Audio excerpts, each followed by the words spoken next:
3 out of every 4 women who develop cervical cancer have either never had a cervical screening test or have not had one within the last 5 years. Cervical cancer is the growth of abnormal cells in the cervix. One of the leading causes that have been identified is the human papillomavirus, or HPV.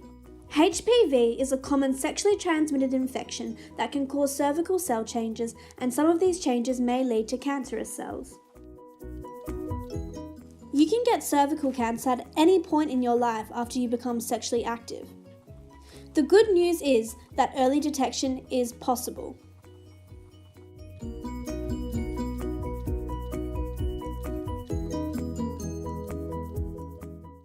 Cervical cancer can be effectively treated when it is found early. Here is a 3-step guide on how to ensure early detection and possible prevention. Step 1. Get the HPV vaccine. HPV causes about 99% of cervical cancer cases.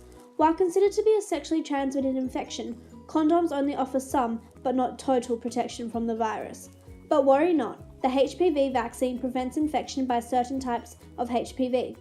Through the National Immunisation Program, most girls in Australia will receive the vaccine around the age of 12, however can receive it for free before the age of 19. The vaccine is more effective when you get it before you become sexually active, however the vaccine is not sufficient as it doesn't protect you from all types of HPV.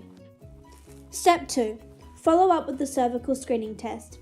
The new cervical screening test has replaced Pap smears and is expected to protect almost 1/3 more women from cervical cancer. A cervical screening test is a quick and simple test where a doctor will collect a sample of cells from the cervix, the entrance to the uterus, using a small brush.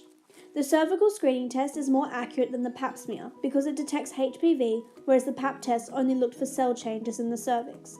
Remember, you will still need a cervical screening test even if you have been vaccinated against HPV. Fortunately, there is a Medicare rebate for the cervical screening test. Women eligible for cervical cancer screening do not need to pay for the screening test. Step 3. Regular checkups. If no HPV has been found, the cervical screening test is done every 5 years. This is less often than the previous Pap smear screening, which was done every 2 years. If HPV has been detected, it is likely your body will get rid of it itself. However, you will need a second cervical screening test in 12 months. If this is not clear, you may need to see a specialist. Cervical cancer affects hundreds of women around Australia each year. Following the 3 steps discussed ensures early detection, which leads to a better prognosis. Ask your healthcare professional about the new cervical screening test. It has saved many lives in the past and many more in the future.